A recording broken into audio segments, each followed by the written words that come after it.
Today on Buke's World, we'll replace the Mini Cooper fuel pump right after this. Hello and welcome to Buke's World and Channel Bookie Doo. Here I'll cover an array of content from DIYs, discussions, pro-life tips, editorials, you name it. In order to stay abreast of all new content as I post it, hit that subscribe button.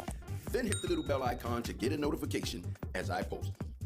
And if you find this video helpful, please like, share, comment, and subscribe. Okay, let's get to it. First, you lift the seat by popping it up, pulling it out. Easy removal. Now you'll find this is the fuel pump. That's the fuel filter. Okay, on the fuel pump cover, you'll find 1, 2, 3, 4, 5, 10 millimeter nuts. Tools you will need. Basically, you're just going to need a 10 millimeter socket.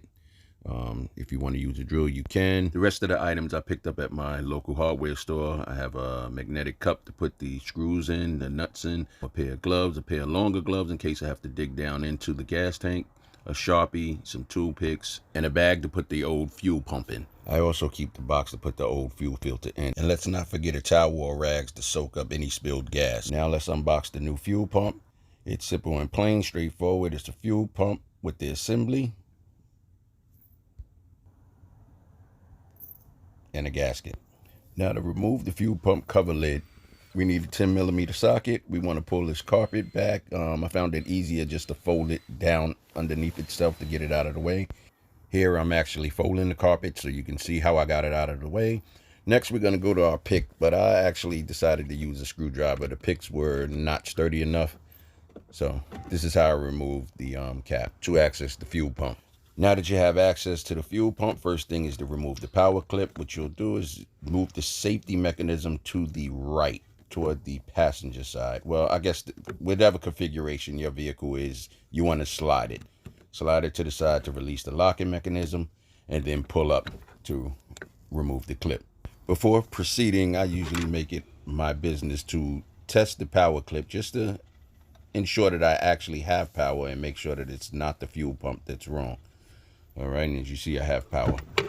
Find a way to tuck your power cord out of the way, and next we'll proceed to removing the locking ring. This is the locking ring right here. All right, the locking ring has a bunch of grooves that you can use. You need a hammer. That's the one tool I forgot to tell you is a must. Next, this is where your Sharpie comes into play. You want to grab your marker, and you actually want to make a mark on the frame, on the body, and you also want to make the same corresponding mark on the O-ring, on the locking ring. This is to ensure returning the locking ring to the proper position after installing the new fuel pump. Now use your screwdriver and hammer to loosen the O-ring or the locking ring. It's better to use an object with a blunt top as opposed to a flathead, because you can cut through the notches. But if you don't, just take your time when hammering and constantly change the notches you use. Once the ring is loose, twist and remove by hand and put it out of the way. Next, you need to grab a pick or a flathead screwdriver to gently pry the fuel pump loose. Next, you want to remove the old rubber gasket. Next, we're going to remove the second of 2 clips. Now, it was a little hard to get in here to show you, so I'm going to try some other angles or pulling it out. I released it and then pulled it out so I can show you up top how to release this clip. It's pretty simple. Once you can find a way to reach the clip, there's 2 tabs. You depress them in and pull apart at the same time. It's a little easier to show you with the needle nose. All right, there we go. Once you've released the clip, find a way to get it out of your way. The next challenge in this replacement is actually reaching the fuel line and disconnecting it. I was unable to video at the same time because it was so difficult to get in. I needed both hands. So I'm just going to go to photos for an illustration. Before going there, let me stop you and give you a warning. The fuel line is usually pressurized. Either release the pressure at the fuel rail or be ready to catch the gas when you disconnect the hose. Now back to the fuel pump. This is the coupler you're looking for. It connects the line from the fuel pump to the fuel filter. To separate the hose, depress the black button and pull apart. The last item you'll find is this gray hose. Just remove that and then you'll be able to remove your fuel pump. Now to the good part.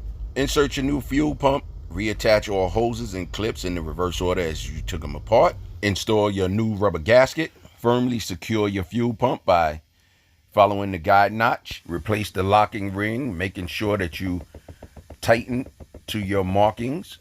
Then reattach your power cord and secure the locking clip.